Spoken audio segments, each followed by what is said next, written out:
Boa tarde a todos. Já estamos então na nossa live final, né? The Final Countdown para o Enem 2021 Exatas. E hoje aí, novamente, com o nosso grande bizu do Edu. Fala, Fala, Edu! meu E aí, povo! E galera, aí, galera, beleza? Tamo beleza? junto. Obrigado pela presença mais uma vez na nossa live, né? Com Hoje é a certeza. última, né? Esperamos que vocês aí consigam, né, um resultado legal aí na prova de domingo, tá bom? Exatamente. A ideia é um bate-papo, né? Hoje é mais um bate-papo, a gente vai falar alguns macetes, dicas para vocês aí, resolver algumas questões, né? A gente deixou uma lista para vocês aí, mas a gente não vai fazer todas não, tá? Dá um para vocês fazerem em casa, né? Dar uma testada final aí, tá bom? Sem nervosismo, claro, né? Que tá chegando a prova, agora não adianta, agora é só... E assim, é bem legal também, se vocês quiserem interagir com a gente, faz pergunta aí, de Sim, com repente alguma certeza. dúvida que você tem, né, sobre tudo que é relacionado ao Enem, não só a Fala, matéria em Luciana, si, beleza? mas Caio? se você tiver aí com relação às questões, né, tempo, o que fazer, o que levar, acho que esse bate-papo é bem legal para que a gente... Descontração, né, gente? Vocês já estudaram, vocês já sabem tudo, tá tudo na cabecinha de vocês aí, o subconsciente está carregado de tudo que você precisa. O que precisa de verdade agora é ter calma, tranquilidade, né? Um bom período de sono aí para recarregar energia. Toda vez que você vai começar uma viagem, você vai lá e abastece seu carro, né? Deixa o tanque cheio para que você possa conduzir aí o veículo durante todo o percurso, que é o que vai precisar. Você está com a bateria sua aí totalmente carregada, né? Chique mesmo. E aí, mente tranquila, cabeça sossegada, corpo relaxado, e aí, meu amigo, é só sentar lá e rumo ao mil. Não é? Então é isso aí. Beleza? Show de bola, galera. Então é isso aí. Começa lá, depois você vai? Manda lá. Então Vou vamos lá, colocar galera. aqui. Pega a lista aí. A gente mandei uma lista para vocês. Uma listinha aí de 8 questões, tá? Não muita coisa. Pra gente poder dar uma trabalhada aí. Vamos primeiramente, antes de começar a fazer as questões, né? Vamos lá. Vocês têm que saber mais para a prova, né? Legal também fazer uma análise aí geral, né, da prova do Enem. O que vai cair mais, né? O que você tem que saber mais. O que sempre cai, né? Você vê aí nas provas, né? Então, se você pensar bem, né? O que sempre está um assuntos recorrentes nas provas? Pô, você tem que saber fórmula de potência, né? Tá bom? Tem que saber as leis de Ohm na parte elétrica. Você tem que saber cinemática, né? As fórmulas de cinemática, depois se vocês quiserem dar uma revisada, né? Às vezes cai uma questão de hidrostática, né? Como já caiu no ano passado, né? Envolvendo pressão. Olha aí, você dar uma olhadinha, tá bom? Na parte física aqui, tá? E mais dinâmica, né? A parte de forças, né? Alguns alunos não gostam, mas enfim, a aplicação sempre cai uma questão de dinâmica, beleza? Uma coisa que sempre cai, né? Na prova de física, acústica, né? A parte de ondas, a parte de música, né? De frequência, ressonância, são efeitos recorrentes, né? Na acústica, interferência, ressonância, tá bom? Esses efeitos, né? Esses fenômenos ondulatórios, é legal você saber, dar uma revisadinha, né? Caso precise, tá bom? A acústica é legal e também uma parte que é da elétrica, né? Que é energia consumida, né? Hoje mesmo fiz uma revisão com meus alunos aí de energia consumida em residências, né? Energia elétrica consumida, né? Que basicamente a energia consumida é potência vezes o tempo de uso do aparelho. Então sempre espere uma questão de energia consumida por aparelho ou por residências, tá bom? E lembra que a unidade de energia consumida é o quilowatt-hora, tá? Nunca é quilowatt por hora, tá? É energia, então energia é quilowatt-hora. Fechou, galera? Como é que tá o som aí? Como é que tá o áudio? Tranquilo? Beleza? Então vamos que vamos. Tá na parte de química, vou fazer uma explanação do que mais pode aparecer lá. Vamos na parte de química, você vai ver lá concentrações, isso cai bastante, de soluções, né? Então, título, massa, densidade, concentração molar, essas coisas sempre aparecem em prova, tá bom? Você não pode deixar de saber funções orgânicas. Isso aqui eles vão pedir com certeza funções orgânicas, né? Então você tem que lembrar todas as funções orgânicas, infelizmente. Né? Então, alguns exemplos aí, né? Você tem que saber o que é um álcool, o que é um éster, né, para alguns, o que é um éter, o que é um ácido carboxílico, né? E por aí vai. Você já deve ter estudado isso lá no ensino médio, né? Tá? Então você deve estar já craque disso aqui, né? Beleza? Então as demais funções, a mina, amida, enfim. Tá? Isso sempre aparece também. Uma outra parte da química que aparece, pilhas. Geralmente aparece uma questão de pilha ou de eletrólise. Então é legal também você dar uma revisadinha, caso precise. O que mais? Ah, professor, vai aparecer matéria lá, vai aparecer solubilidade? Vai. Eles gostam de solubilidade. Tá? Solubilidade é matéria recorrente no Enem. Solubilidade. Se escreve, vai falando, aí você perde como é que você escreve a palavra, né? Solubilidade, solubilidade. Aí, tá? E aí, solubilidade, ela envolve aquela parte de polaridade, né? Polaridade da molécula. Ou seja, lembra lá que a água é polar? Então, o detergente, por exemplo, o detergente, ele tem. Pagadorzinho? Por favor. Detergente, ali, ele tem duas partes. Ele tem a parte polar, né, da molécula, e tem a parte apolar. Né? Em geral, o detergente não é um sal orgânico, né? Tem uma cadeia carbônica longa que tem um metal lá dentro. Fechou?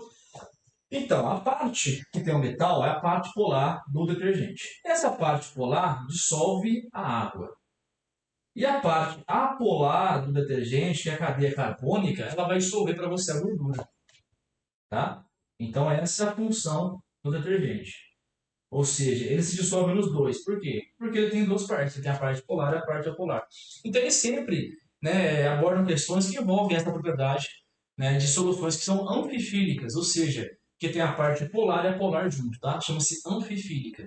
Então, o detergente, o sabão de coco, o sabão comum, ele é anfifílico. Ele tem a parte polar e apolar. E polar dissolve-se na água e apolar dissolve-se na gordura. Por isso que ele dissolve os dois. Tá bom, galera? Então, basicamente aí, a gente tem um geralzão do que pode aparecer na prova para vocês, tanto de física quanto de química. Belezinha? Vou fazer uma questão de física, depois o Ledo vem e faz com vocês uma de matemática e dá uma explanada também de matemática, que pode cair mais, tá? E faz um geralzão com vocês aí. Fechou? Então vamos que vamos, primeira questão aí. Primeira questão foi de matemática, porque a primeira questão é semelhança, né? Vamos fazer aqui, ó. Embora ele fale de pressão lá no final, Massa poderia também fazer por semelhança. Pô, esse carregador aqui é bom mesmo, hein? Olha, rapaz. E eu usei lá que mais sujou a louça que apagou. Já tá com filtro novo ainda. Eu tenho novo, ó. Lá especial, filtro novo. Isso aí, galera. Aí, ó, canequinha do Pisu, eu ganhei de presente aí. Pisu do canequinha aí. Show de bola. Tomar água, que água aqui. Vamos lá então, primeira questão. Primeira questão ela fala assim, galera. Vamos lá. Tá lá, ó. A Torre Eiffel, com seus 324 metros de altura, feita com treliças de ferro, pesava 7.300 toneladas quando terminou de ser construída em 1888. Ok. O arquiteto resolve construir um protótipo dessa torre em escala 1:100.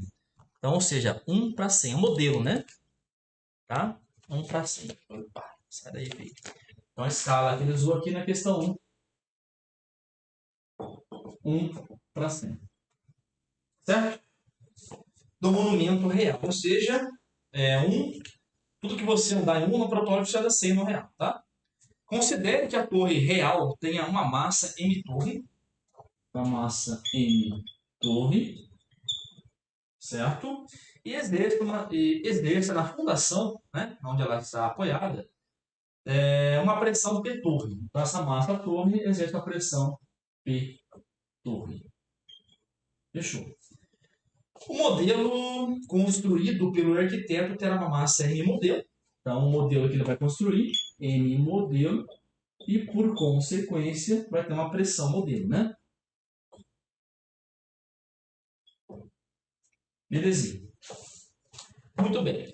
Como a pressão exercida pela torre se compara com a pressão exercida pelo protótipo, ou seja, qual a razão entre as pressões P torre sobre P modelo? Então, ele quer a divisão, ó, P torre sobre P modelo. Caramba, hein, Skywalker, essa questão aí não tem nada a ver de tudo, é mais ou menos isso, né? E aí, galera? Olha que questão interessante é essa, né? Caramba, ele me deu então uma escala, me deu M torre, P torre, M modelo, P modelo, e quer saber a razão entre a pressão que a torre exerce pela pressão que o modelo exerce. O que você pode fazer aqui? Bom, a torre eixo, né? Vou fazer mais ou menos, né? Eu não sou desenhista, tá? Só para vocês terem uma ideia. Então, a torre eixo está aqui, certo? Essa torre, ela tem uma área. Essa área, na verdade, eu não vou pegar a área da torre, mas a área onde está apoiada a torre. Eu vou chamar de área torre. Essa torre, ela tem uma altura, que eu vou chamar, obviamente, de altura torre.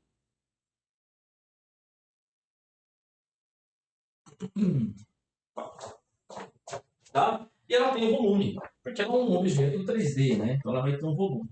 Né? Aqui não vai importar muito a dimensão real da torre, né? Tá? Porque ele me deu a escala, né? A altura, torre, e essa torre tem um volume torre. Né? E para que você sabe lá, né? Que o volume é a da base das alturas se for um cilindro, por exemplo. Tá bom? Mas assim, como é que eu vou conseguir fazer essa questão? Vamos lá. Eu quero saber então a razão das pressões. Vamos lembrar de pressão, primeiramente? Como é que eu acho a pressão exercida por uma força? Pressão, ela é força sobre área. Então, nesse caso nosso, a gente vai fazer o seguinte: a pressão vai ser a força, que é o peso da torre, sobre a área. Depende, né? Se eu pegar a torre, vai ser o peso da torre pela área. Se eu pegar o modelo, vai ser o peso do modelo pela área. Tá bom? A mesma ideia. Então, a ideia é essa daqui, ó, é você relacionar o peso da torre com a área da torre. Né? Mas eu não tenho nada ali, né? Não tenho nada. Porque, na verdade, eu tenho o quê? Eu tenho a torre e eu vou ter o modelo da torre, que vai ser o protótipo dessa torre, só que menor, né? Eu vou ter aqui o protótipo, né? A torre, só que menorzinho. Então, esse é o modelo. Aí eu vou ter a mesma coisa aqui. Eu vou ter a altura do modelo, vou ter a área do modelo, né? E vou ter o volume do modelo. Então, aqui é a altura do modelo. Certo? Na matemática, a gente pode falar o quê? Que esses dois são semelhantes. Não é isso? Então, a gente pode relacionar, por exemplo, a altura da torre com a altura do modelo, que é exatamente a escala que está aqui, ó, que é 1 para 100. Essa que está cada exercício. Então, você pode fazer assim, ó. Vou pegar então a altura do modelo e vou dividir pela altura da torre. Como são lineares, né? Isso me dá uma razão de semelhança K. Né? Que é altura por altura, T, que é 1 sobre 100. Então eu posso falar que a razão de semelhança é 1 para 100. Né? É 1 centésimo. Fechou? Legal. Agora eu posso fazer o que então? Vou relacionar então a área, né? A razão vai ser ao quadrado. É isso? Então a área do modelo pela área da torre vai ser K ao quadrado, que vai ser 1 sobre 100 ao quadrado, né? Que vai ser 1 sobre 10 à quarta, né? Seria aí, no caso, 10.000. 1 sobre 10 à quarta. Beleza, então achamos aí a razão entre as áreas. E você pode fazer a razão entre os volumes. Mas eu tenho que fazer o volume? Aí que tá, né? Vamos ver. Então, o volume do modelo pelo volume da torre vai ser K ao cubo, que vai ser 1 sobre 100 ao cubo. 1 ao cubo não precisa fazer porque vai dar 1 mesmo, né? Então vai ficar 1 sobre 10 à sexta. Fechou? Então temos aí razão entre as alturas, entre as áreas e entre os volumes, né? E agora, professor, como é que eu vou encontrar a densidade, a pressão lá? Vamos lá, né? Vamos mudar agora de situação. O que é pressão? Pressão é força por área. A força, no caso, é o peso. Peso é massa vezes gravidade sobre a área. Olha, parece que tem uma área ali. É isso? A pergunta é, eu tenho a gravidade? A gravidade é a mesma. Qual a diferença? A massa. Eu tenho massa? Não tenho. Mas eu tenho aqui, ó, uma relação de volume. O que eu posso fazer? Eu posso trocar, né? Lembra da forma de densidade? Densidade é o quê? Vamos lá. Densidade é massa por volume, né? Então, massa é densidade vezes volume. Certo? Vamos colocar então onde está a massa, vamos colocar densidade vezes volume. Então a pressão vai ser a densidade vezes volume, gravidade sobre a área. Fechou? Aí. E agora você pega a pressão da torre e divide pela pressão do modelo. Vamos fazer? Aqui, ó. Eu tenho que passar um líquido aqui para tirar o manchinho. Ó, vamos lá. Pressão, o que ele pediu? Né? Ele pediu a pressão da torre. Torre sobre a pressão do modelo. Certo? Vamos lá. O que fica então? Vai ficar densidade é a mesma. Gravidade é a mesma. Volume da torre sobre a área da torre. Aí se divide pela pressão do modelo. Densidade é a mesma, gravidade é a mesma, volume do modelo dividido pela área do modelo. Então, na verdade, você vai só apenas fazer o quê? Relacionar volume com área. Né? Parece difícil, né? Aí você olha assim, pô, mas a densidade é do ferro que está lá construindo, né? O material vai ser o mesmo que ele vai usar. A gravidade também vai ser a mesma.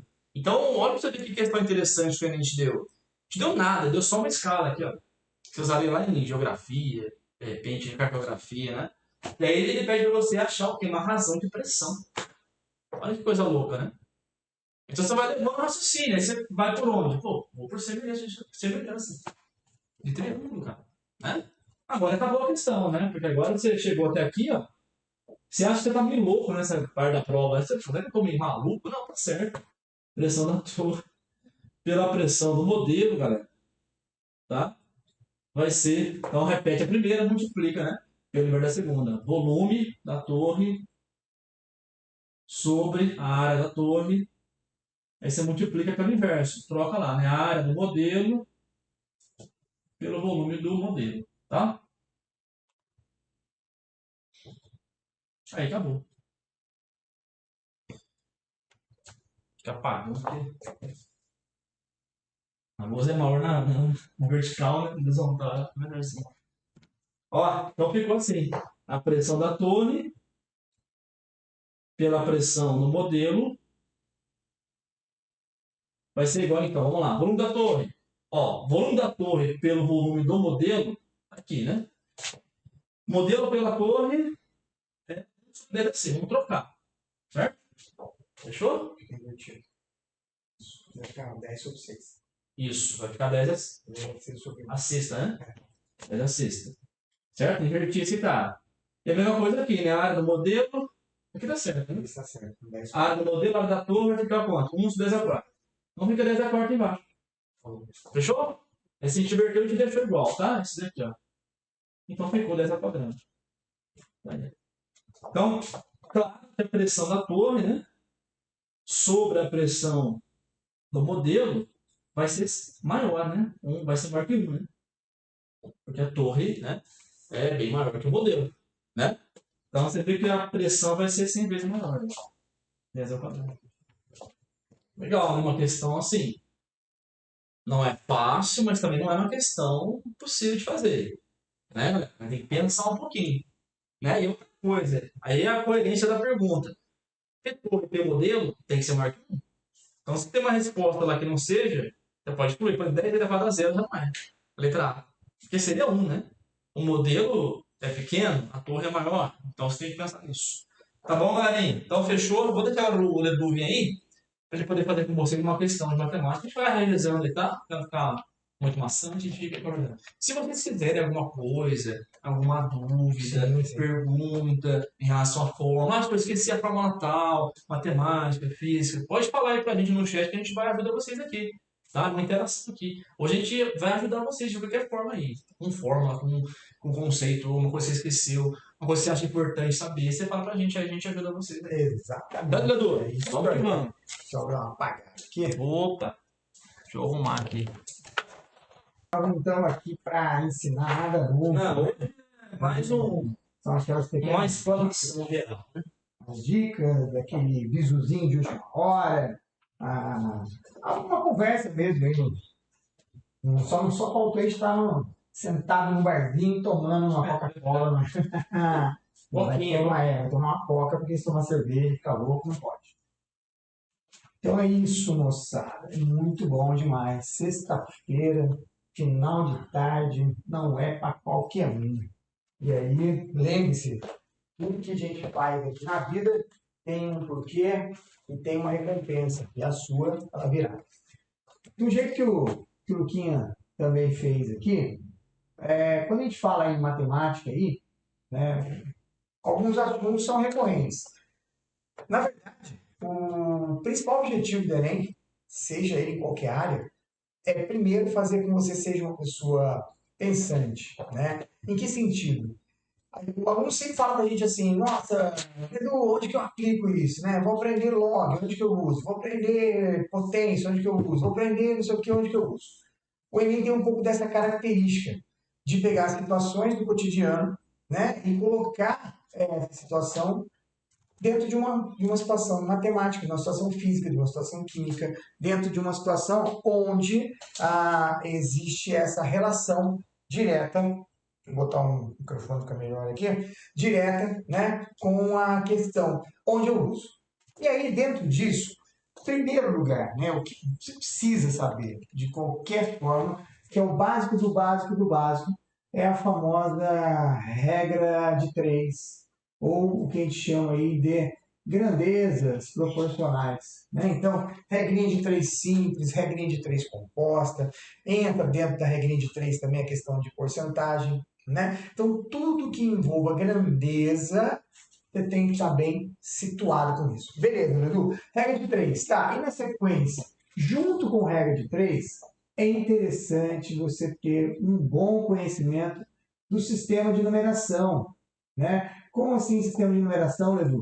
A parte mesmo de conversão de unidades, né? Metro, quilômetro, litro, capacidade, decímetro cúbico, ou seja, você tem essa noção para tomar um pouquinho de cuidado, porque às vezes ele fala, eu tenho lá uma área, né? Eu tenho uma região, uma área onde eu vou colocar piso. Os lados, né? As medidas, os comprimentos e largura estão em metros, e o ladrilho está em centímetros. Quantos desses cabem ali dentro? Então tem que tomar um pouquinho de cuidado, porque você está trabalhando com duas grandezas diferentes. Né? Uma está em metro, e aí vai virar área, vai virar metro quadrado, e a outra está em centímetro, então vai virar área, vai virar centímetro quadrado. Quando você fizer a divisão entre esses dois, essas grandezas não batem, porque elas não estão na mesma unidade de medida, eu tenho que fazer essa conversão. Então isso é importante, ok? Dentro dessa lógica do sistema de numeração, regrinha de três, que a gente fala de grandezas, nós também temos aí a questão das potências, as regrinhas, né? Quando a gente fala em potência aqui, é notação científica, lembrar da base 10, lembrar da base 2, 2 elevado à quinta, 3 elevado à quarta, nunca um expoente muito grande, mas é bom saber, né? O que é 2 elevado à décima? 24, 2 elevado à quinta, 32. Ter esses números na cabeça auxilia aí na hora de fazer uma série de continhas. Então, quando a gente fala em potência aqui, também cabe a ideia de raízes, né? Ou radiciação. E aí nós temos, então, a questão das raízes. Se eu tenho uma potência ao cubo, ao inverso, raiz cúbica. Legal? Bom, juntando isso, aí ele pega e começa a entrar agora nos grandes centros. O que são os grandes centros? Ele vem para os problemas. E aí sim, aqui é um problema, né? Os problemas aqui, ele envolve as equações e ele envolve as funções, tá? Qual a diferença de uma equação para uma função? A equação é uma igualdade. A função, uma coisa depende da outra, então há uma relação. A equação eu encontro valores. A função, para cada valor eu tenho uma solução, eu tenho uma resposta. Então, isso gera para a gente situações, problemas, das quais a gente tem que ir lá interpretar e dentro dessa interpretação a gente vai conseguir trabalhar e resolver o problema. Bom, legal. Quando eu falo equação e função, ele está trabalhando as equações e funções, principalmente primeiro e segundo grau. Tá? Segundo eu olhei na revista do Guia do Estudante, uma pesquisa que eu fiz hoje de manhã, é mais ou menos nessa ordem, né, que eles têm lá, de quanto é, né, o percentual que é cobrado. Isso não quer dizer que não possa cair uma outra coisa, que não caia a matriz, que não caia o próprio log. Pode cobrar, por exemplo, polinômio, que normalmente complexo, que normalmente não cai. Então, essas coisinhas que caem menos, a gente deixa ela de lado. Não que você não conheça, você pode até ter estudado, pode ter tido uma visão geral dele, mas ele não é o seu foco, né? E aí você fala, bom, Edu, problemas, equações, funções. E aí, uma outra coisa que entra em problema aqui é a parte dos sistemas, tá? Principalmente sisteminha 2x2. O 3x3 até cai, que aí mas ele vai envolver lá um escalonamento, uma regra de Kramer, mas o 2x2, aí você tem que saber. Método da adição, método da substituição, ou aquele regrinha do V invertido, que se você não estiver sabendo o que eu estou falando, temos aí no nosso canal. Em um outro momento você olha, que agora é véspera de prova, não olha isso. Mas tem algumas formas de fazer isso mais tranquilo e mais rápido. Bom, fechamos isso, aí ele vem e entra nas geometrias da vida. Então, a geometria, ele vai abrir as duas principais.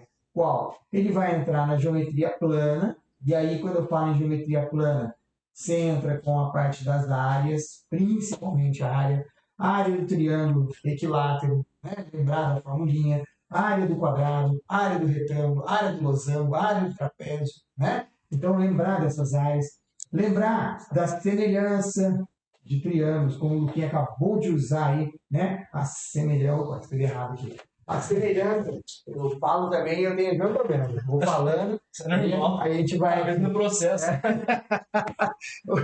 O cérebro escreve antes, né? Então, as semelhanças, né? A semelhança de triângulo. E isso é muito importante, principalmente com a razão. Como vocês acabaram de ver o exercício, olha só, a matemática como instrumento para todas as outras áreas, né? Então, geometria plana, área e semelhança. E o demais, super, teorema de Pitágoras, lembrar lá da seno, cosseno, né, as musiquinhas, viu, seno 1, 2, 3, 2, 3, tudo isso está no pacote. Mas isso é uma particularidade, onde você, olhando o exercício, você vai ou não utilizar. Mas, no geral, o que mais é cobrado é essas duas coisas. E aí eu tenho a geometria, que eu levo para 3D, que é a geometria espacial. E sim, isso aqui é importante. Por quê? Porque essa dá a realidade, nosso mundo. E aí o Enem traz muito disso. Ele coloca lá, eu tenho um armazenamento, né, agrícola de grãos. Vai colocar numa figura que é um cilindro, cuja ponta lá, ele tem um cone, por exemplo. E aí ele quer saber quanto que eu consigo colocar, tal. Ou invertido, né? Ele coloca lá o cilindro e a base é um cone onde escoa. Então, toda essa informação, o que, que eu preciso? O que, que eu preciso saber? Toda vez que eu pego geometria espacial, eu preciso saber de duas coisas, principalmente. Quais são essas duas coisas? Primeiro, calcular a área, e aí é a área da figura. Eu preciso da área do polígono? Sim, mas eu vou descobrir, por exemplo, quanto que é a área da figura. Eu tenho um cubo e eu quero enrolar ele para presente, então eu quero a área de superfície. E o principal deles, que é o quanto cabe ali dentro, o volume. Quando fala da área de superfície, ela é um pouco aberta, depende muito se é um prisma, se é uma pirâmide, que é a figura da base, se é um triângulo, um quadrado, um quadrilátero qualquer, então depende muito. Esse é mais chato. Mas no volume, eu queria trazer para você aqui uma dica. Volume sempre vai ser a área da base vezes a altura.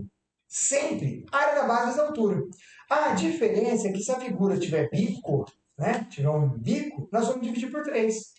Então, volume de qualquer figura, área da base vezes a altura. Tem bico? Divide por 3. Então, volume de um prisma, área da base vezes a altura. Tem bico? Não. Então, área da base vezes a altura. Volume de uma pirâmide, área da base vezes a altura. Tem bico? Tem. Então, divide por 3. Entendeu? E aí, o cilindro e o prisma, eles são relacionados como duas figuras que só diferenciam pelas suas bases. Mas a área da base vezes a altura e volume. A pirâmide e o cone também são diferenciados pela sua base. E o que faz ficar até mais fácil calcular um cone do que uma pirâmide, porque o cone eu tenho só um círculo no final, na sua base. Tá? Então, volume, área da base vezes a altura, calcula as áreas de superfície, e aí sim, algumas particularidades. Mas isso tudo você já sabe, a gente só está usando relembrando. E aí, duas coisinhas que eu quero chamar a atenção aqui, que relaciona a análise combinatória, beleza? E a probabilidade.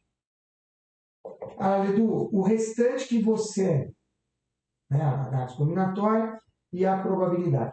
O restante que você não falou, não cai? Não cai. Pode cair? Cai. Só que o percentual é muito menor.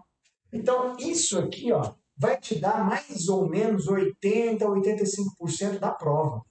Se você tem esse conteúdo muito bem embasado, ou seja, muito bem registrado para você, meu, é 85% da prova. Né? Quase 90% da prova. E aí você fala, poxa, são 45 questões de matemática, não é isso? Então, poxa, se eu sei isso, eu estou bem demais. Matriz, trigonometria, polinômio, número complexo, né? Essas outras coisinhas, logaritmo, pode vir, claro que pode, mas ela vem em um índice muito menor. Então, se eu tenho conhecimento, esse vai ser o seu diferencial. Você sai da média. Se todo mundo está na média, você põe a cabecinha para cima, opa, você é o diferencial. Então, cada questão que vier desses itens que a gente não conversou, que a galera não vai acertar, você acerta, diferencial para você. Se você não acertar, não acontece nada, não atrapalha em nada, porque todo mundo também está errando. Mas aí, essa é a diferença sua. Você está aqui numa sexta-feira, meu irmão. Ah, então esse é o seu diferencial. Chique. Então, essa é a lógica aí, mais ou menos, né, do que você precisa saber para o Enem. Tem muitas outras coisas que eu não coloquei aqui, mas que essas informações, se elas estiverem bem fundadas, principalmente regrinha de três grandezas, que a gente fala direto e inversamente proporcionais, meu amigo, você resolve praticamente tudo isso aqui. Chique! Nós colocamos uma listinha para vocês, eu coloquei 11 exercícios aí, a gente não vai resolver tudo isso, tá? Na verdade, eu coloquei esses 11 porque eu sei que você, como curioso já deve ter uma olhada. E isso aqui é para você ter ideia de quão simples é o Enem. É para você dar aquele gás mesmo, você olhar e falar assim, caraca, dá para ir tranquilo. Questão número 2. Olha só a questão número 2, que foi agora do Enem de 2019, pertinho. Fala assim, ó, a gripe é uma infecção respiratória aguda de curta duração causada pelo vírus influenza. Quase que pegou Covid aí, só foi em 2019, então o influenza.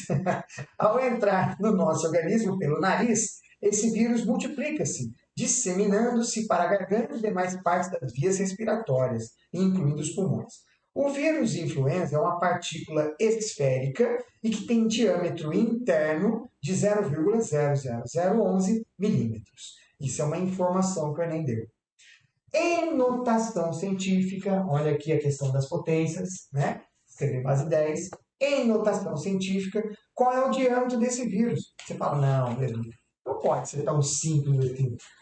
Que brincadeira que essa questão número 2 é isso. Olha só, ele disse que o diâmetro dessa bolinha aí, né, dessa esfera, é 0,0011 milímetros. O que ele quer? Que você escreva isso em notação científica. Eles falam assim, mas Edu, como é que a gente faz para escrever notação científica? Então vamos dar uma relembrada que isso é importante. Notação científica é você escrever qualquer coisa na base 10. Chique? Tá. Então nós vamos ter aqui um expoente qualquer. Base 10 elevado ao expoente, que pode ser positivo, pode ser negativo, é sempre o número inteiro. Chique? E aí aqui, ó, essa parte do número que nós vamos escrever, ele sempre tem que ter uma parte inteira e depois a parte... Então aqui, ó, nessa primeira parte que a gente vai falar aqui, da parte inteira, quem entra? O número 1, número 2, número 3, número 4, número 5, 6, 7, 8 ou 9. A parte decimal é a parte da vírgula, ok? Tá. Mas aqui tem que ser 1, 2, 3. E aí, se eu conseguir escrever dessa forma, matei o exercício. Aí fala, Edu, nós temos lá então 0,00011. O que eu quero fazer? Pegar essa vírgula aqui e levar para onde? Para cá? Não, para cá. Mas Edu, eu não posso levar ela para cá? Não posso trazer ela aqui? Pode. Só que se você trouxer ela aqui, vai ficar 0,11. E 0,11 não é notação científica. É uma maneira de escrever esse número. Até com base 10. Mas não na notação científica. Então, olha o que eu vou fazer. Eu vou andar com a vírgula 1, 2, 3, 4 casas. Quando eu fiz isso, o que eu estou fazendo com o meu número? Eu estou reescrevendo ele desse jeito. Ó. Mas essas duas coisas não são iguais. Então, o que eu tenho que fazer? Eu vou ajustar isso. Então, agora eu vou fazer vezes 10. 10 elevado a quanto? Eu andei 1, 2, 3, 4 casas. Então, eu vou colocar um 4 aqui. Agora a pergunta. Isso aqui é 10 a quarta. Então, isso aqui é o número 10.000. Se eu multiplicar por 1,1, ele fica muito grande. Então, se o meu número original ele é pequeno, você coloca um negativo aqui. Ó. Se o meu número original é grande, fica positivo. Então, você acabou de responder qual é o diâmetro dessa figura. Cuidado só com a pegadinha. Ele deu o diâmetro e pediu o diâmetro na notação científica. Nesta uma, se eu não me engano, a 23ª questão de matemática vai ser essa questão aqui, só que vai pedir o raio. Então você vai dividir por 2. Tá? Eu tive acesso às provas, não posso falar isso agora, mas eu tive acesso às provas. Vai que acontece de verdade, mas os caras vão atrás de mim, né? Mas olha aqui, ó, o que ele vai colocar, ele deu o diâmetro e pediu o diâmetro. Cuidado que ele pode dar o diâmetro e pedir o raio na notação científica. Então eu só teria que dividir por 2 isso aqui e assim escrever na notação. Então, só relembrando, notação científica sempre vai ser alguma coisa inteira, vírgula. Então, 1, 2, 3, de 1 a 9. Perfeito. Segundo, se eu andei com a casa, né, a quantidade de casa que eu ando com a vírgula vai ser o meu expoente. Se eu andei com a casa e o meu número original ele era pequeno, negativo. Se eu andei com a casa e o meu número original ele era grande, positivo. Só vou dar um exemplo para você entender. Imagine que eu tenho aqui o número 1,000,000. Ok? Tá. Então a vírgula está aqui. O que eu vou fazer? Eu vou andar com a vírgula para cá. Vou colocar o número 1 na frente. Então a vírgula está aqui, eu vou vir com ela para cá.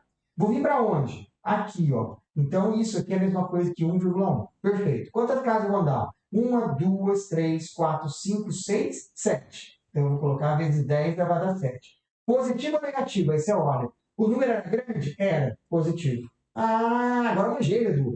Número pequeno? Negativo. Número grande? Positivo. Sim. Tem um monte de regrinha, para direita, para esquerda, para lá, esquece. Olha para o número original.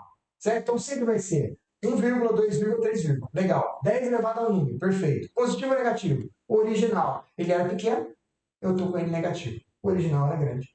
Positivo. Chique. É isso aí, Luquinha. Então tá aí, então, uma questão basicona. Questão legal, né? Basicona, mas tem que saber ali. E não pode errar, né, cara? Essa não pode errar. Isso errar, galera. Isso daí é... Você tem que errar lá pra baixo. Se errar, acertar é difícil, né? Sim. Então tem que acertar fácil. E se tiver que errar, errar é difícil. Exatamente. Beleza? Senão a folha pega. Tá? Lembrando que a coisa não é, né, linear como outros vestibulares.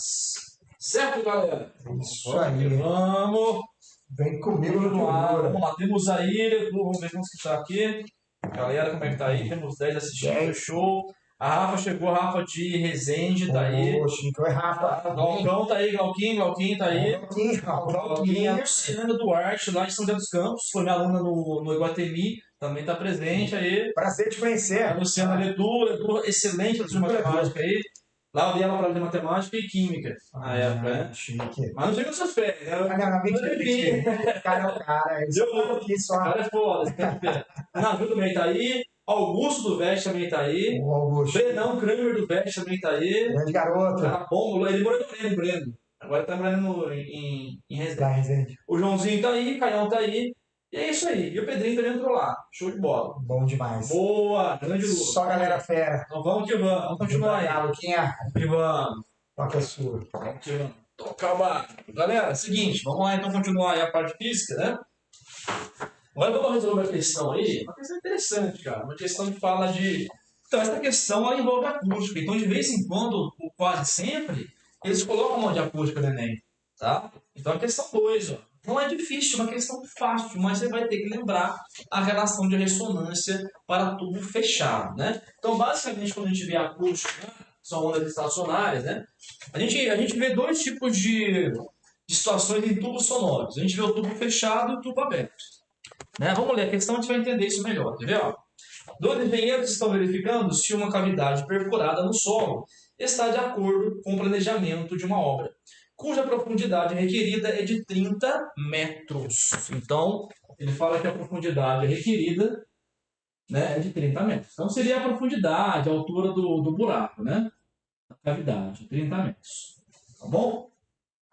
O teste é feito por um dispositivo denominado oscilador de áudio de frequência variável, que permite relacionar a profundidade com os valores de frequência de duas ressonâncias consecutivas. Então, ele consegue, olha lá, ele consegue relacionar a profundidade emitindo duas ondas consecutivas, né? A gente chama de harmônico, né, na física.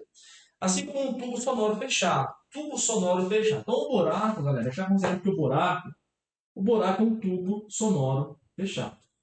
E nesse tubo são formados o quê? Os harmônicos de um som, por exemplo, de uma onda sonora. Tá?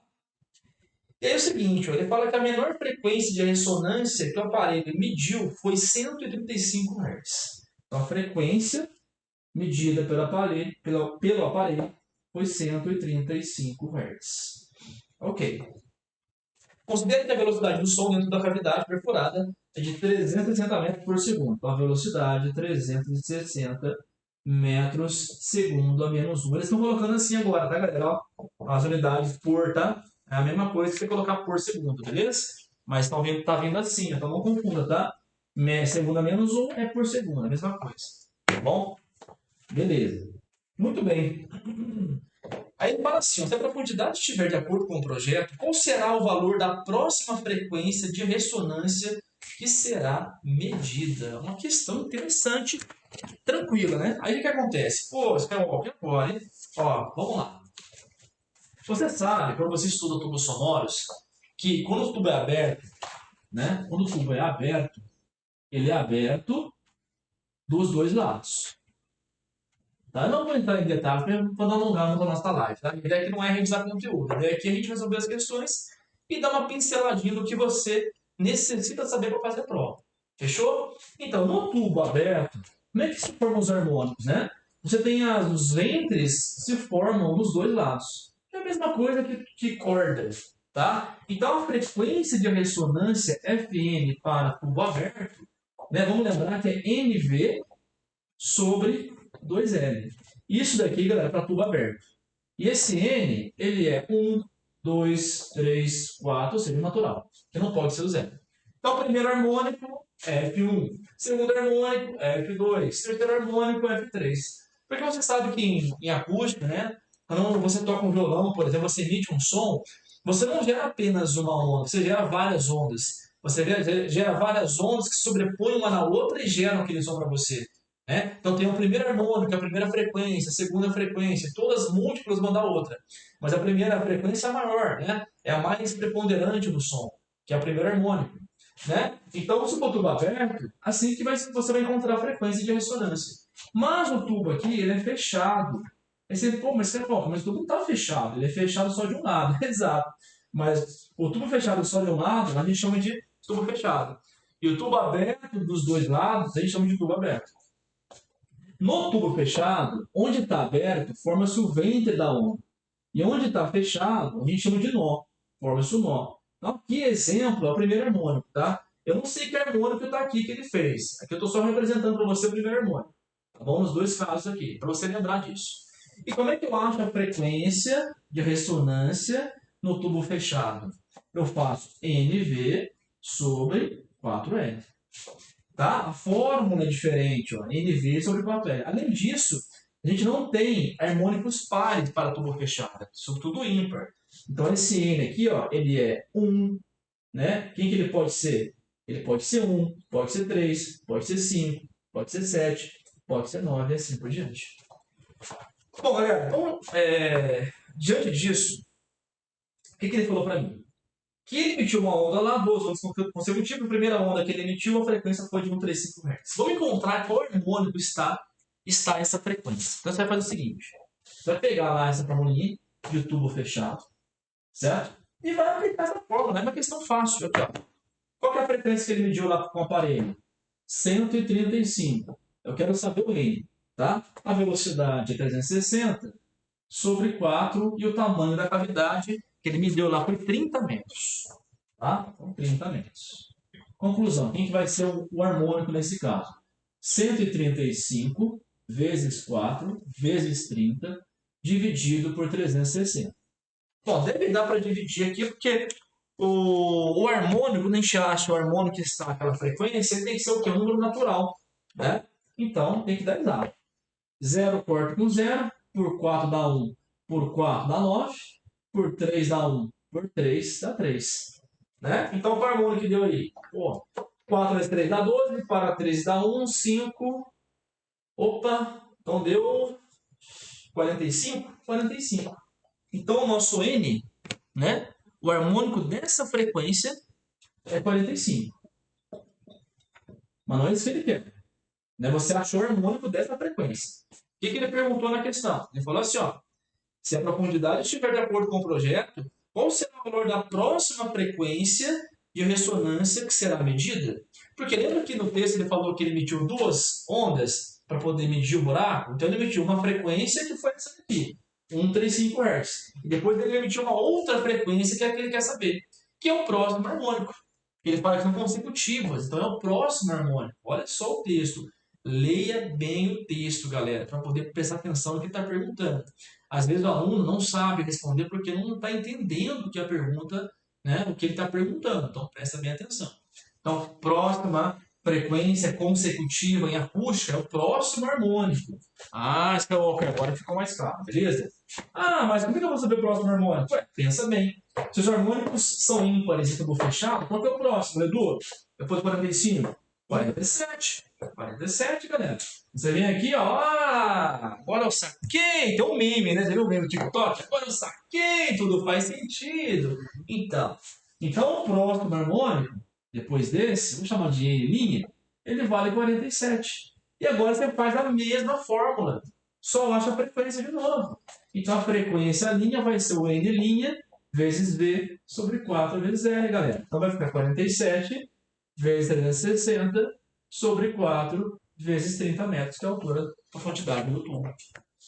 Acabou a questão, uma questão fácil. Então, basicamente, era você fazer o quê? Aplicar a fórmula duas vezes. A primeira vez para você encontrar o harmônico que estava naquela frequência, e a segunda vez para você encontrar a frequência que estava harmônica. Você trocou, né? 0 corta com 0, 360 por 4 dá 9, 9 por 3 dá 3, 347 vai dar 21, 12, 13, né? Então 131? 41? 21, 2, 14. 41, né? 141. 141 Hz. Você tem que ser maior que essa, tá? Porque quando você pega o próximo harmônico, a frequência aumenta. Então 141 Hz. Galerinha, aí ó, questão tranquila, tá? Só tem que lembrar a fórmula do harmônico para tubo fechado, galera. Senão aí fica difícil, né? As alternativas são todas maiores que isso. As alternativas são 137, 138, ó, já podia eliminar. Não, 137, 138, 141, 144 e 159. Não, são todas maiores que 135. Não dá para eliminar nenhuma, é. Se fosse menor que essa, podia eliminar, tá? Essa sacadinha também, menor, né? Aí ele sacaneou um pouco, porque ele colocou ali. Geralmente o Enem tem umas respostas que são muito próximas, né? E depois 137 e 138. Aí já dá para você ter dúvida. Aí depois 141, 144. 159 você pode descartar ali, que já não está longe, né? A primeira e a última, ele põe a resposta em valores próximos. Então 141, 144. Né? Fechou? Beleza, galera? Edu, fazer mais uma? Vamos lá, né? Vamos lá, né? Então a resposta da correta é a letra C, galera. Aí, ó, letra C. Tem clarinha, né? Chique! Então vamos que vamos. Edu, fazer mais uma com vocês aí, ó. Muito bem. Vamos lá. Passa o microfone. É isso aí, galera. Tá acabando, tá? Fica tenso, não. Fica tranquilo, vai dar certo, vai dar certo. Não tô vendo ninguém colocar nenhuma perguntinha nem nada, quer dizer que Pode tá perguntar, bem. galera. O Breno acertou aqui, ó. Falou 141. Poxa, Muito bom. demais. O N é o harmônico, Breno. Certo? Isso, a Luciana falou esse número de harmônicos. Muito bom. É isso aí. Boa. Beleza, beleza, beleza. O Breno falou assim para não acabar, não. Professores, vocês são férias. Porra, Valeu? Breno, galera. Grande Breno. Eu vou puxar um assunto aqui bem interessante que às vezes não se chama muita atenção e eu queria buscar a questão número 7, tá? Fala sobre divisores.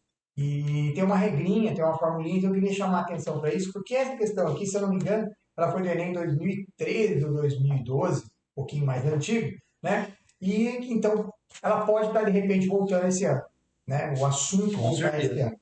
Então ele fala assim, ó, durante a Segunda Guerra Mundial, para decifrarem as mensagens secretas, foi utilizada a técnica de decomposição em fatores primos. Então, dá uma grifada aí. Um número n é dado pela expressão 2 elevado a x vezes 5 elevado a y vezes 7 elevado a z, na qual o x, o y e o z são números inteiros não negativos. tá? Sabe-se que esse n ele é múltiplo de 10, não é múltiplo de 7. O número de divisores de n diferentes do próprio n, ou seja, todos os divisores excluindo ele. Então, como é que eu calculo divisores de um número? É bom a gente relembrar esse conceito. Tá? Nós temos aí a seguinte situação. Toda vez que a gente quer calcular o número de divisores de qualquer número, a gente pega esse número e decompõe em fatores primos. Então, antes de eu entrar no problema em si aqui, quero chamar atenção para isso. Por exemplo, Edu, e eu não preciso lembrar a formulinha. Eu tenho o número 12, tá? E eu queria saber quem são os divisores do número 12. A gente pode fazer naquele esqueminha. Bom, vamos dividir por 1. O 12 divide por 1? Sim. Então, 1 divide todo mundo? Sim. Então, 1 é divisor de todo mundo. Legal. Ao mesmo tempo, também temos o número 12. Então, o próprio número e o número 1 são dois divisores dele mesmo. Então, no mínimo, nós temos dois divisores. Legal. Na sequência, eu vou pegar o número 12, vou dividir por 2. É possível? Qual o resultado? 6. Então, o 2 e o 6 aparecem. Se eu pegar o número 3, que é primo, dividir 12 por 3, isso dá 4. Então, esses são os divisores. Isso é uma maneira de fazer. Só que tem uma maneira que a gente usa lá no 6º ano, 7º ano, para a criançadinha, e que, para quem entenda o processo. Para você que já está um pouco mais desenvolvido, a gente também costuma fazer assim, ó, pega o número 12 e fatora ele. Divide por 2, dá 6, por 2 dá 3, por 3 dá 1. Feito isso, a gente passa um traço aqui, ó, do lado desses que a gente decompôs e faz uma cadeinha assim, ó. Colocamos o número 1 aqui em cima, beleza? Tá. E agora o número 1 ele é divisor. Chique. Então agora a gente vai multiplicar pelo de cima e colocar um resultado aqui na frente. 2 vezes 1, 2. Então eu ponho o resultado aqui na frente. Perfeito. Pronto. Não tem mais ninguém para cima dele. Esse 2 já era. Vamos pegar esse 2 agora. Ó. 2 vezes 1 dá 2. Mas como o 2 já coloquei, eu não vou pôr de novo para não repetir. Então agora fica 2 vezes 2, 4. Então percebe que eu estou sempre multiplicando com o de cima e colocando na frente. Legal. E agora 3, ó. 3 multiplica por 1, dá 3. 3 multiplica por 2, dá 6. 3 multiplica por 4, dá 12. Percebeu que os divisores estão aqui, ó. Mas o que eu quero, na verdade, é descobrir quais são ou quantos são os divisores. O número de divisores. Percebe que o número de divisores do 12 aqui, ó, 1, 2, 3, 4, 5, 6. E aí vem a pergunta, tem como fazer isso de uma maneira mais simples? Tem. Quando você decompõe o número 12, ele ficou 2 ao quadrado vezes 3 elevado a 1, certo? Se você quiser saber o número de divisores de qualquer número, você vai pegar esse expoente, 2, vai acrescentar 1. Vai multiplicar pelo expoente 1, vai somar 1. A multiplicação disso me dá os divisores, positivo. Como eu tenho divisores também negativos, então eu posso multiplicar por 2. Então, número de divisores vai ter essa multiplicação. Ó, 2 mais 1, 3. 1 mais 1, 2. Isso aqui dá 6. Esses são 6 divisores, por exemplo, positivos. Ou 6 divisores negativos. Se eu quiser o total de divisores, eu vou fazer sempre 2 vezes essa relação. Então, agora voltando para o problema, para que você possa entender, observe que existe um número n. Esse número n está escrito no formato 2 elevado a x vezes 5 elevado a y vezes 7 elevado a z. Ok? E aí agora eu quero o número de divisores desse número. Ele nem entrou nos pormenores aqui, ó. Ele colocou que o número n ele não pode ser múltiplo de 10, ele é múltiplo de 10 e não pode ser múltiplo de 7, e ele fala o número de divisores de n. Particularmente, essa questão aqui tem um probleminha. Tá? A resposta correta dele não está aí. Por quê? Como ele falou o número de divisores dele, teria que ser 2 vezes. 2 vezes quem? Cada um dos nossos expoentes que estão aqui, sempre um alfa, mais um, né? Um beta, mais um, ou seja, cada um dos expoentes dos nossos fatores. Então, aqui, ó, se eu fosse descobrir o número de divisores, o que eu teria que fazer? Pegar o x e somar 1, ó, porque ele é o número que eu vou ter como expoente. Vou multiplicar pelo y, somando 1. Vou multiplicar pelo z, somando 1. Então, isso me dá os divisores. Se eu quiser o total de divisores, seria multiplicar por 2. Porém, lá no início do problema, para justificar, ele fala que o n é dado pela expressão da qual o x, y, z são números inteiros não negativos. Então, aí, a partir desse momento, nós vamos admitir que só o x, o y, o z são números inteiros não negativos. Ele não falou dos divisores. Porque esse cara ser negativo não quer dizer nada. Ele só inverte a minha base. Tudo bem? Vira uma fração. E aí ele fala aqui, ó, sabe-se que o n é um múltiplo de 10, não é múltiplo de 7, ele quer um número de divisores diferentes de n. Lembre-se, quando a gente calcula os divisores, um dos divisores é o próprio número. Então aqui tem uma pegadinha. A resposta, você poderia achar que era essa, ó. Só que, na verdade, ele pediu para que o número n não entre, ó. Esse é o nosso n. Então, eu preciso tirar um. Tá ok? O correto dessa questão mesmo é que ela tivesse duas vezes aqui, ó. Porque eu ia ter duas citações. E aí, o n poderia ser um 12 e o menos 12. Mas o menos 12 não é o n. Então, eu continuaria tirando 1. Dentro do que está aqui, sem nenhuma discussão, não vamos entrar nesse mérito, a resposta é essa. Por que o menos 1, Edu? Porque isso aqui me dá todos os divisores positivos. Vamos admitir, então, que x, y e z é positivo. Vamos admitir que o n, eu quero os divisores positivos dele. Então, isso me dá um número de divisores. Por que nós subtraímos 1? Porque lá no problema está grifado, diferentes do próprio n. Então, lá, eu tenho 1, 2, 3, 4, 5, 6. Só que como eu tirei o n, eu subtraí 1. Então, esse 6 subtrai 1, por isso que a gente tira 1 aqui. Chico, então essa questão, como eu disse, ela não vem sendo cobrada nos últimos, né? Pelo menos não foi recorrente isso. Cai, às vezes, em alguns vestibulares, tipo Unesp, Unicamp, a própria FUVEST, mas o Enem não tem cobrado. Como essa questão, eu estava deparando com ela, falei, puxa, isso aqui é uma sacada, porque ela faz tempo que não vem, quem sabe pode voltar agora, né? E aí, se voltar, essa é a dica, tá? Fatora o número, pega o expoente, sempre pega o expoente e soma 1.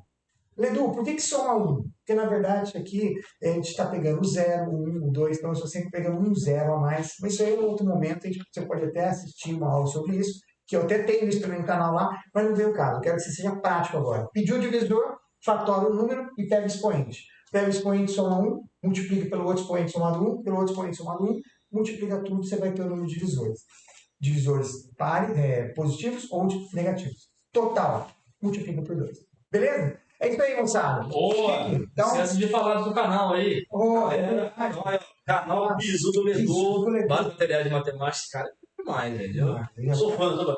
Tá, é Bizu do Ledu. Se inscreve no canal dele também. Compartilha aí nossos vídeos, nossas lives. E o Bizu, né, pra ser diferente, ó. Fala aí, com dois Su. Eles são diferentes, né, cara? Então, o Bizu do Ledu, vem comigo no Tchurururu. Frase mãe. Boa, Ledu. Beleza? Então, para você aqui, meu brother. Muito obrigado. Já vem com tudo aí. Vamos que vamos aí. Já são 6 da tarde, galera. Essa hora de pico aí. Mais umas 2 sessões a gente já manda ver, tá, galera? A gente vai já daqui a pouco partir para o encerramento, porque hoje é sexta, né? Sextou. E aí, depois da live, pegar uma sériezinha aí na Netflix, dar uma maratonada. Ô, galera, fazer um monte de química agora, será que eu não fiz um monte de química ainda? Fazer um monte de química aí para poder a gente tentar abranger um pouco mais aí das duas áreas da ciência da natureza, né, cara? Que sempre tá agora aí em foco, né? Vamos que vamos. Então, vamos fazer a primeira de química, tá bom? Ela fala assim, ó, um microempresário do ramo de cosméticos utiliza óleos essenciais e quer produzir um creme com fragrância de rosas, né? O principal componente do óleo de rosas tem cadeia poliinsaturada. Então é uma questão fácil, tá? Essa questão aí você deve acertar, tá bom? Eu vou falar uma coisa. Sim. Fica até o final, que hoje vai ter uma musiquinha. Porque tem uma surpresinha pra vocês aí hoje. Fica até o final. Então é o seguinte, eu tenho que só relembrar a música, mas a gente vai lembrar daqui a pouco. Fácil. Então é o seguinte, ó. Ele fala que a cadeia tem que ser o quê? Poliinsaturada, né? O que é uma cadeia poliinsaturada na química? O que é insaturação na química? Ligação o quê? Ligação dupla, ligação tripla, né? Podem ter duas duplas, podem ter duas triplas, uma dupla, uma tripla, né? Então, poliinsaturada. E também ele fala que tem que ter hidroxila e carbono terminal, ou seja, na ponta da cadeia, né? Uma hidroxila.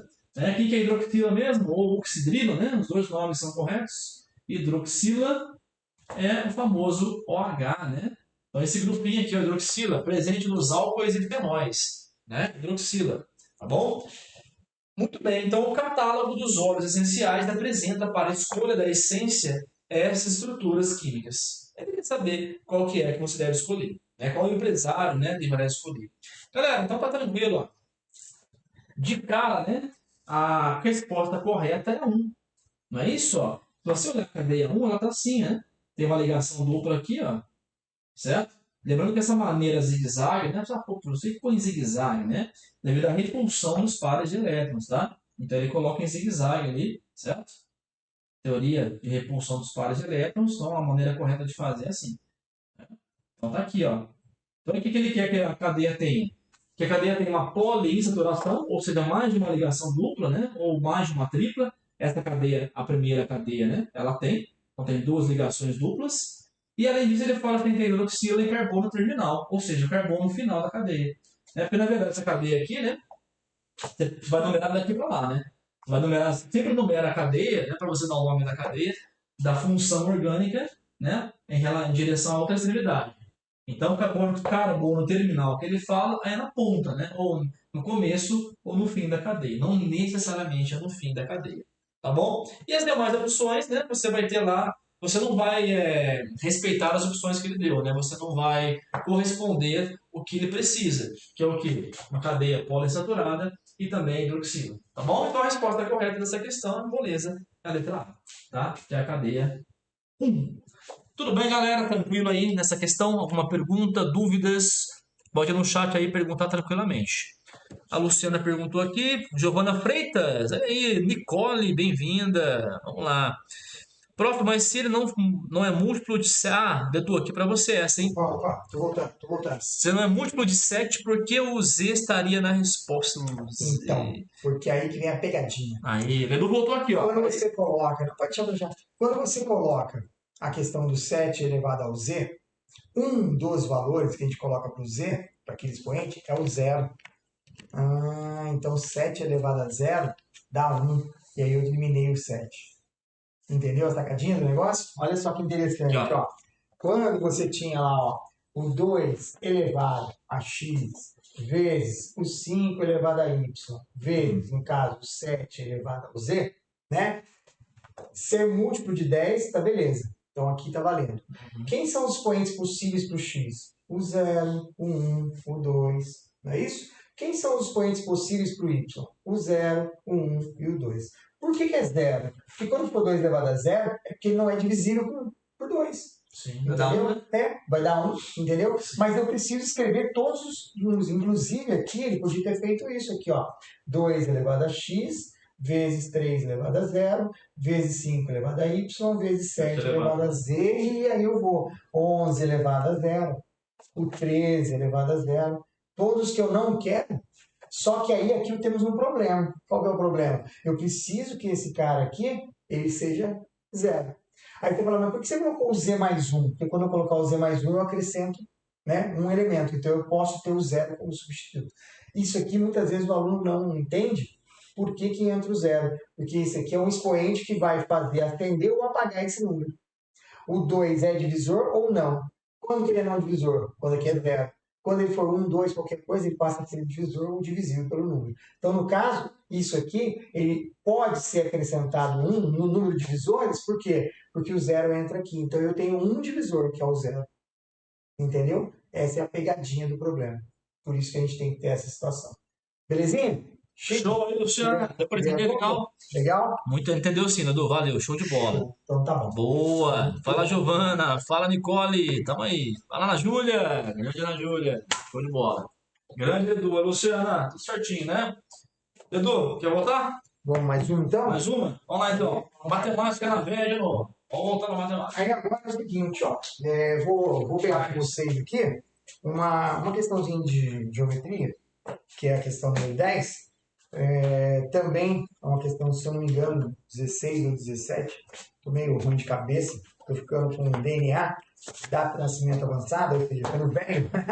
E a gente vai esquecendo um pouco. Mas se eu não me engano, acho que é 16 ou 17, que é uma questão bem interessante de geometria, né? Que você tem aí Então, questão número 10, você tem um corrimão, beleza?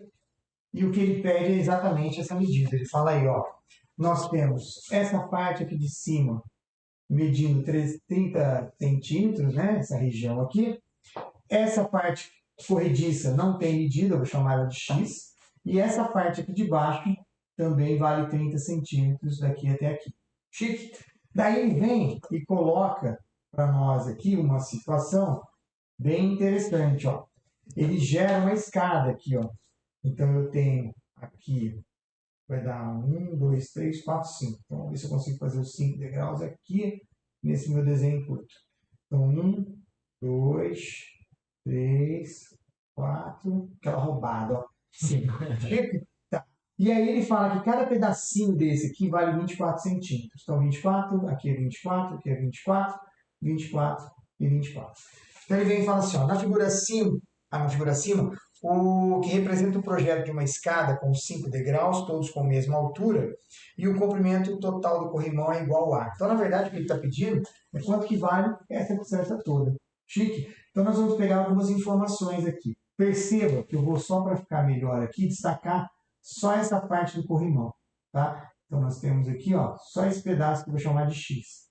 Essa distância aqui é 24 mais 24 mais 24 mais 24 mais 24, concorda? Então, isso aqui ó, é 5 vezes 24. Pelo nosso desenho, a altura do corrimão aqui, ó, essa parte aqui, ele deu, né? Isso aqui vale 90. Então, isso aqui vale 90. Então, o que nós estamos precisando? Descobrir quanto que vale esse X. Porque o nosso corrimão mesmo, quanto que ele tem de distância total? Vai ser essa distância 30, beleza? Mais essa distância X, mais essa distância 30. Vamos ver se é isso mesmo. Cuidado com pegadinha, tá? Então, nós temos aí a seguinte situação. Como é que eu resolvo isso, Ledu? Quanto vale 5 vezes 24? Bom, lembrar, o que é o 5 mesmo? 5 é 10 dividido por 2, não é isso? Então, em vez de você fazer 5 vezes 4, não sei o quê, olha só que interessante. Pega metade e coloca um zero. Olha que interessante, ó. Multiplicar por 5 é pegar metade de 24 e colocar um zero nele. Metade de 24 é 12, coloca um zero 120. Nossa, meu Deus, isso é cheio dessas conversinhas mole, mas está aqui. 12, 9. Opa, peraí, 12, 9 é, ó, 120, 90. Isso aqui é um triângulo pitagórico. 3, 4, 5. Que número eu multipliquei por 3 para dar 90? O mesmo número que eu multipliquei por 4 para dar 120. Então, vai ser o mesmo número que eu vou multiplicar aqui, ó. Eu multipliquei por 3 aqui, ó, 3 dá 9. Então, isso aqui é 30. Se eu multiplicar por 30 aqui, ó, então se eu multiplicar por 30 aqui, isso aqui dá 150. Beleza? Ok? Aí você fala assim, bom, a alternativa...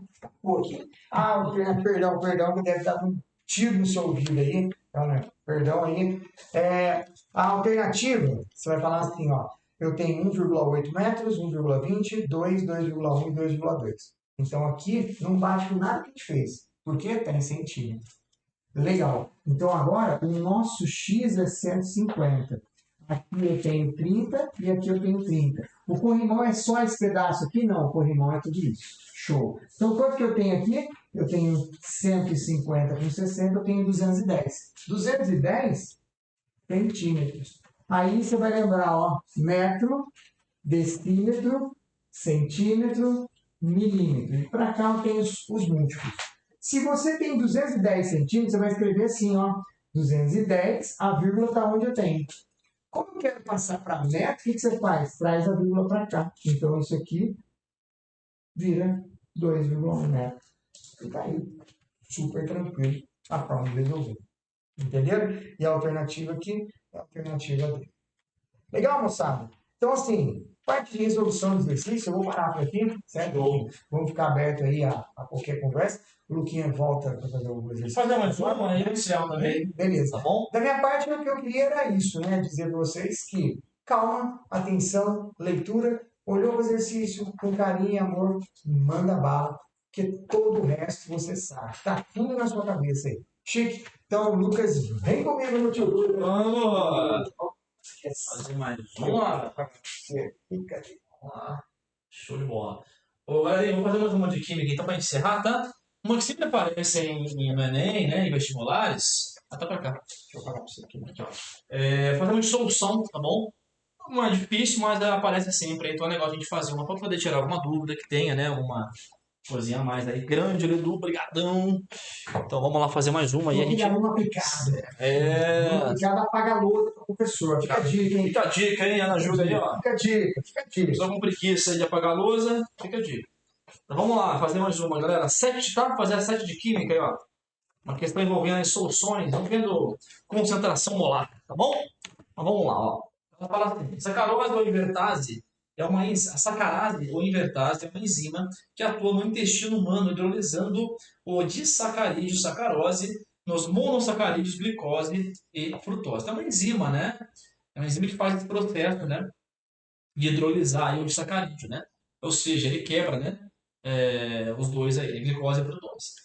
Em um estudo cinético da reação de hidrólise da sacarose, C12H22O11, né, foram distribuídos 171 gramas de sacarose. Então, questão 7, né? 171 gramas de sacarose, C12H22O11. Para quem não sabe, sacarose é açúcar, né? Em 500 ml de água. Então, 500 ml de água.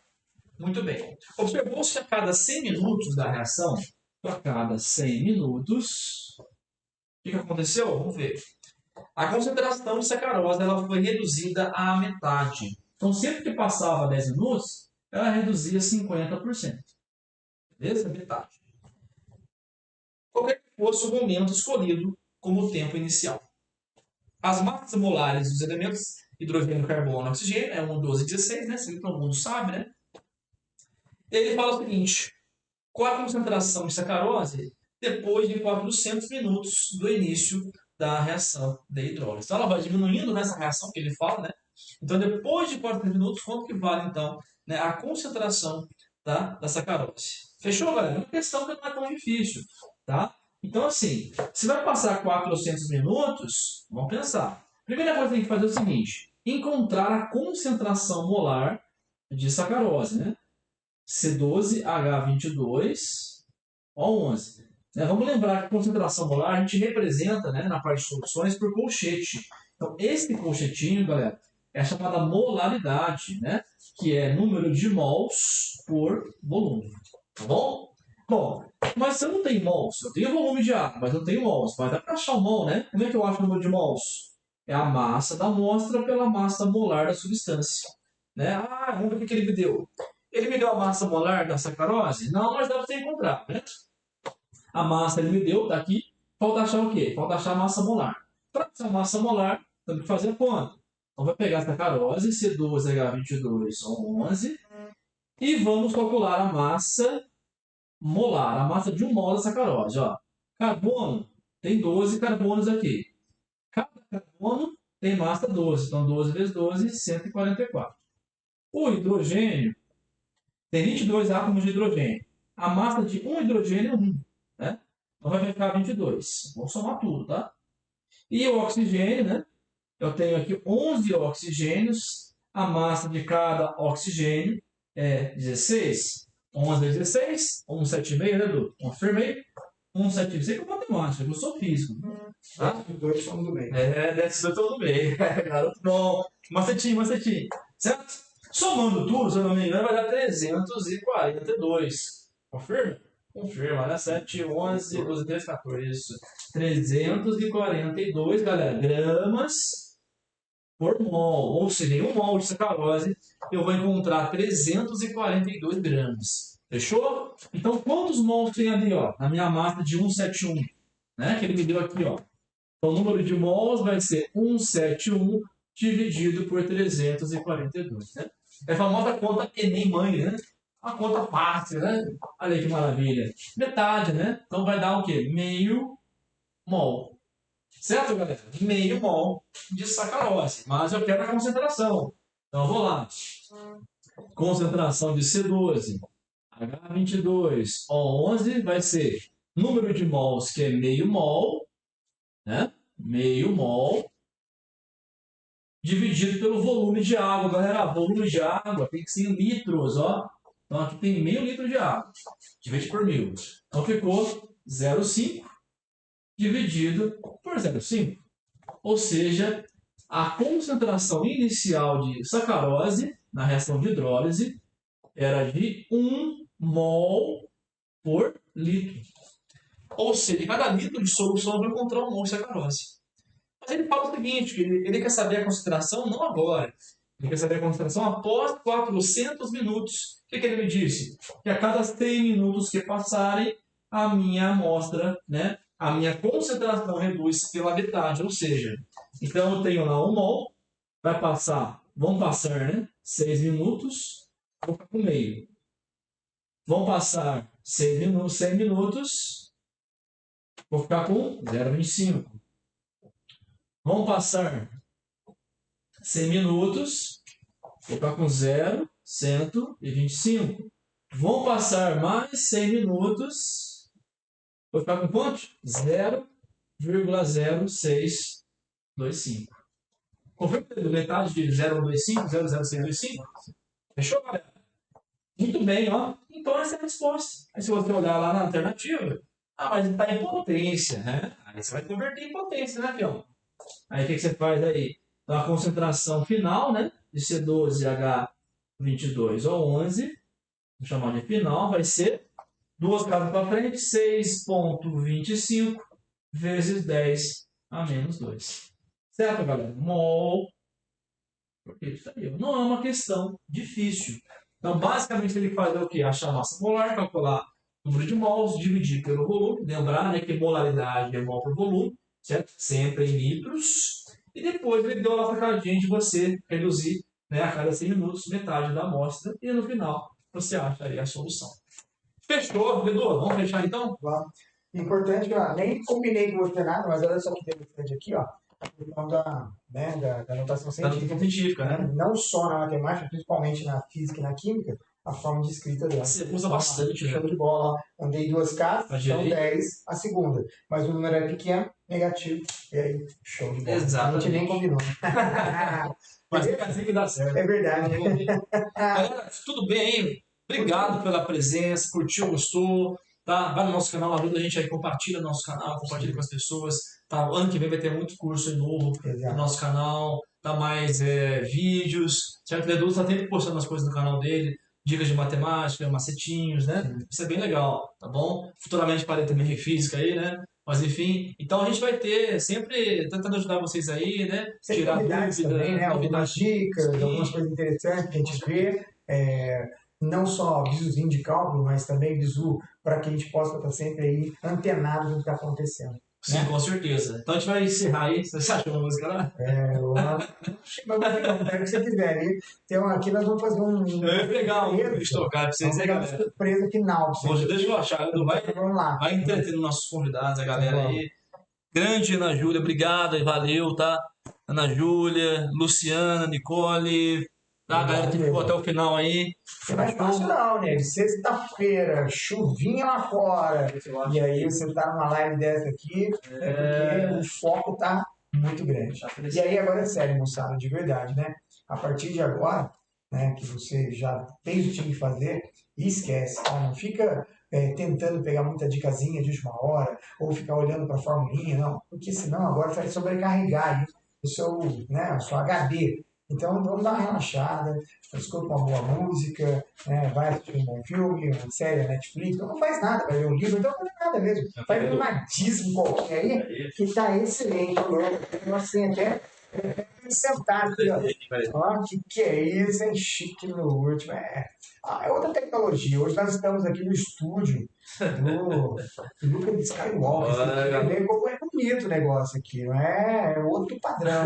Lá em casa é uma luzinha meia boca, dentro do carro. Tem guitarra do lado, temos o Homem de Ferro. Depois você vai ver o loucura que é aqui. Aqui é uma guitarra no fundo lá. A ideia então agora é passar para você uma relaxadinha básica, A gente vai cantar uma musiquinha aqui. Nós não somos cantores, ele tem uma banda Já opinasse ali, João. show de bola, né? E a gente vai dar uma palhinha aí só pra vocês, né? Já opinasse, pô. Tá lá.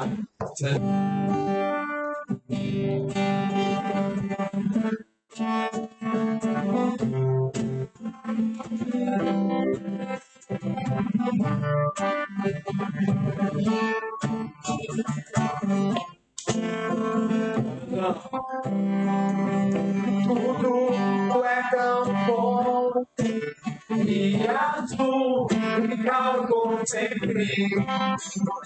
Os olhos piscaram de repente, um sonho. As coisas são assim. Se está amando, as bocas não se deixam no escuro, não tem fim. Dia feliz, às vezes é muito raro. Falar é complicado, quero uma canção. Fácil, extremamente fácil, pra você. Eu e todo mundo canta junto. Fácil, extremamente fácil, pra você. Eu e todo mundo canta junto. Torna claro. Tá praticamente parado e o coração dispara se eu ver no carro. A vida é tão simples, mas devagar. Não me procuram sós, como a gente mesmo quis. Dia feliz, às vezes é muito raro. Falar é complicado, quero uma canção. Você fácil, extremamente fácil pra você. E eu e todo mundo canta junto. Fácil, extremamente fácil pra você. E eu e todo mundo canta junto. É isso! Valeu, moçada! Olha, com vocês, obrigado! Que a força seja! Com você! Valeu! Tchau!